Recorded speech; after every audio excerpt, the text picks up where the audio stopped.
Morning everybody, another bright and beautiful day here at Pro Car, and I thought, you know what, I'd talk a little bit about this 2016 Camaro SS LT1 that we did so much work to, quite honestly. And you know, this project started several years ago when we first supercharged it for this customer.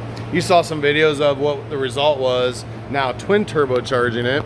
And as you can see, there's a lot going on in this engine compartment. Very complex, very tight. It was a challenge for us to fit everything into this car. Okay, as you look around here and see everything, I mean, it is just packed with excitement. And then you come around here and you had to think about all the things we wanted to do with this car, because this is phase 2. All right, so phase 1 was just, let's take this brand new 2016 Camaro, let's supercharge it. Customer put 20,000 miles on it, okay, and drove the crap out of it. It was making like 590 horse at the wheels, I think is what we made with it. So 680-ish, 700 flywheel horsepower, somewhere around there. And so, you know, now it's phase 2, where he said we need a killer engine and a good killer drivetrain, something we can beat on. And so we built this engine. We took his LT1 out, actually started with a new block, and put a killer rotating assembly in it, you know, hard coat pistons by Dyno, Gorilla rods, all that kind of stuff. It's our own MVT cylinder head LT1s, which flow some good numbers. There are over 400 CFM. I can't remember the exact, I want to say 410 to 412, somewhere around there, CFM. And so we've got some good numbers out of these heads. And the weakest link actually in this whole build, because valve train's solid, we got an aggressive camshaft, you know, all of that. When you really look at it, probably the weakest link is the block, that factory block. All right, so we're pushing about 1,100 horsepower right now, 951 at the wheels, and we're making 21 pounds of boost. So this build was very complex in the standpoint of we have our standalone EFI system and our factory EFI system. So you can see here where the Holly is, where we mounted it. All right, that is our secondary system. Now the reason why we did all of this is because we know there's going to be a phase 3 coming down the road, and this is just phase 2. So we had to think about what the customer wants to do later, and he wants to step it up even more. And so we did everything for phase 2 right now to make the power that it has. And to do that, we said, you know what, we got to add a secondary fuel system. So if you look at and walk around with me, we'll show you where that is. It's back in the trunk area. We made a secondary tank. And as you can see, it's right here. The things we had to think about was all the electronic modules back down underneath. So we made this drain pan with a drain on it in the event should this tank ever leak, because it's possible, you just don't know. And the last thing we wanted was fuel running all over those modules, and we got an electrical problem now. As you know, these cars have a lot of electronics in them, modules everywhere, all that kind of stuff. And so you just don't know what you're gonna run into with all these problems that could arise from just simple little fuel leaks. Things happen. You just don't, you know, you try to anticipate any little scenario. And so if you look in the interior, you can see the cage work, right? We had Race Car Specialties do that, and then we put in a B&M shifter, almost looks factory. There's a little boot that goes on around here, but it's a really nice clean look. We got our CO2 tank right there. I mean, let's face it, when a customer wants to get on it on the street or wherever he's at, he can turn his CO2 on and get boost. You know, the thing you got to think about is that secondary fuel system is automated, basically. We have parameters set. So when we see a certain engine load, a certain RPM, that it knows to prime the pumps, and then it also knows to start spraying fuel in the port injection. And so it's very nice and clean setup. So the only thing the customer has to remember to do is have a CO2 bottle on. If the CO2 bottle's not on, he isn't going to have any boost. As long as he turns on, he has boost, but he'll always have his fueling. And it doesn't really use that much E85, honestly. Even when you're on it or doing pulls or things of that, that's about a 10-gallon tank.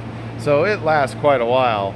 And so you can have a lot of fun with this car. The biggest thing with this car is it is tight, compact, and there's heat in a lot of electronics. So it's just the nature of the beast that it's going to have to be looked after. You're going to beat on it if you're going to run it hard like any race car, because he wants to race this thing. Well, you're going to have to do your thorough job of checking everything and always going through stuff. and making sure everything is still where it's supposed to be, because these cars generate a lot of heat with all this turbo setup. As you can see, it is packed. But this has been a really fun build, and you know, you saw the numbers of the previous videos, which was around it was 951 at the wheels. Okay, so that's around 1100-ish at the flywheel, which is really good power for a 416 cubic inch stroked LT1. You know, we built the whole drivetrain in this car. We did all the work on this. He's going to do some of his own stuff at this point. We're going to button things up. We got, as you can see, we got, you know, from the trunk area, we got to clean up and get things now put in its place.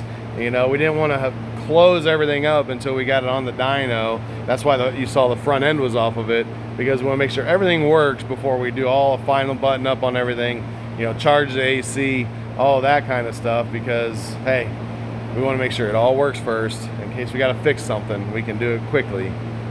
And in this case, everything working good. It ran great. It took the abuse. It'll take more abuse because he's going to drive it a lot. Look for it at a lot of streetcar stuff, you know, around the country. He bought a new trailer. He's ready to haul this car all over to streetcar events. Hopefully they still have the one in Columbus. I haven't heard if that's, I think they're going to make a determination in a week or so if that streetcar takeover is going to be on or not. So the goal is to make it with this car down there.